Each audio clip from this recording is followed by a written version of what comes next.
दुनाली, गोली, फिरौती, रंगदारी, हत्या, अपहरण, खून की नदियां, ये बातें हैं। ऐसी बातें करनी चाहिए इस देश के प्रधानमंत्री को, शर्म आनी चाहिए उनको। चुनाव का समय है, आपको बताएं कितने रोजगार दिए हैं 10 सालों में, आपको बताएं महिलाओं के लिए क्या किया है, उनको अपने पैरों पे खड़े होने के लिए क्या दिया है, आपको बताएं कि ये जो महिलाएं यहाँ पे खड़ी हैं, नौजवान, इनके लिए शिक्षा के लिए क्या किया है। यहाँ पूर्णिया में अस्पताल क्यों नहीं है, अच्छा एम्स क्यों नहीं लगवाया यहाँ, 10 साल हो गए हैं। और आपकी बात करने के बजाय डर, भय फैलाने वाली बातें, आपका ध्यान भटकाने वाली बातें, कभी महिलाओं को बोलेंगे धर्म के आधार पर शपथ ले लो और भाजपा को वोट दो। अरे भाई क्यों क्यों, क्या किया है आपके लिए भाजपा ने।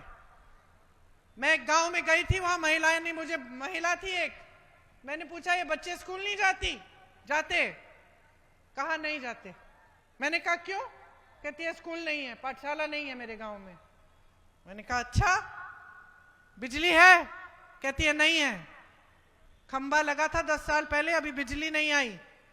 फिर मैंने पूछा पानी आता है इस नलके में, कहती है नलका तो लगा गए लेकिन पानी नहीं आता।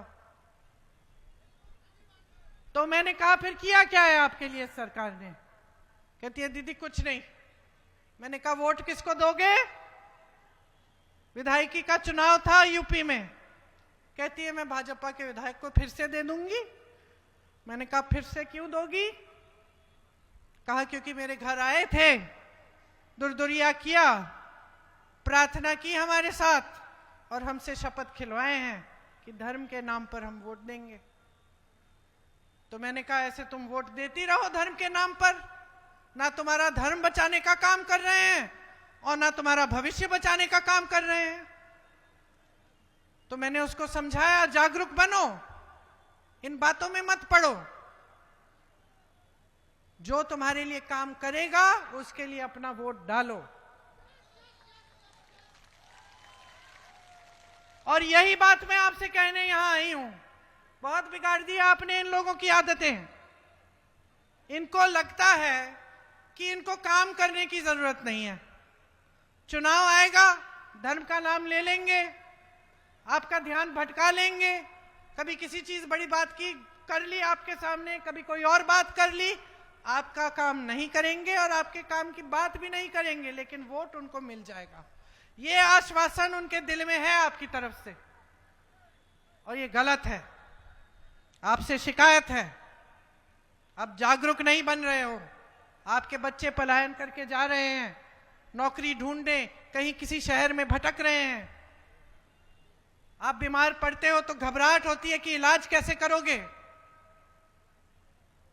प्राइवेट में जाना पड़ता है, प्राइवेट में पैसा लगता है। आपको बेटी की शादी करानी है, बच्चे की शादी करानी है, बच्चे की फीस भरनी है, किसी बड़ी परीक्षा के लिए तो पैसे इकट्ठे करने पड़ते हैं, कर्ज लेना पड़ता है, ब्याज लगता है, उम्र बीत जाएगी, ब्याज आप लौटा नहीं पाओगे, कर्ज भरते भरते, और आपको कुछ नहीं दिया जाता, एक बार भी आपके कर्ज माफ नहीं किए जाते। किसके माफ हो रहे हैं मोदी जी के भारत में, बताइए किसके, नाम लो, अडानी जी के नाम लो, अंबानी जी के, इनके कर्ज माफ होते हैं, इनके पास पहले से हजारों करोड़ रुपए हैं।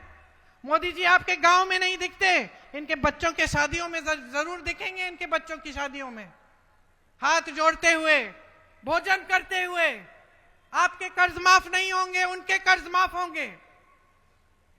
यह है मोदी जी का भारत, मोदी जी का साम्राज्य, जिसमें 65 लाख वोट बिहार की जनता के काटे गए हैं, जिसमें वोटों की चोरी हो रही है, क्योंकि अब घबराहट हो रही है कि शायद जनता का मूड बिगड़ गया है, जनता अब नाराज हो रही है, अब जागरूक हो रही है, जनता समझ रही है कि ये मोदी जी चुनाव के समय आके बड़े बड़े वादे करते हैं और उन वादों को पूरा नहीं करते। शायद दशक हो गया है एक कि उन्होंने कहा था 2 करोड़ रोजगार देंगे देश में, कहां है? आज चुनाव के समय आए, फिर से 2 दिन पहले कहते हैं 1 करोड़ रोजगार देंगे बिहार को। तो दिए क्यों नहीं?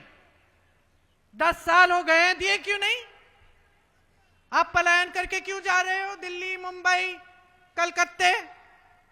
अगर आपको रोजगार दिया होता, अगर अपने वादे पूरे कर किए होते, तो ये परिस्थितियां होती आपकी कि आपके परिवार ही अलग हो रहे हैं क्योंकि एक सदस्य कहीं दूर है, नौकरी कर रहा है, बेचारा कमाने की कोशिश कर रहा है मुश्किल से मुश्किल परिस्थितियों में, और बाकी परिवार यहां है और मुश्किल परिस्थितियों का सामना कर रहा है। तो कैसा जीवन है ये जो आपको दिया है इन लोगों ने? क्या किया है आपके लिए? और कब जागेंगे आप? कब तक ये बातें चलेंगी कि धर्म के नाम पर, जाति के नाम पर, किसी और चीज के नाम पर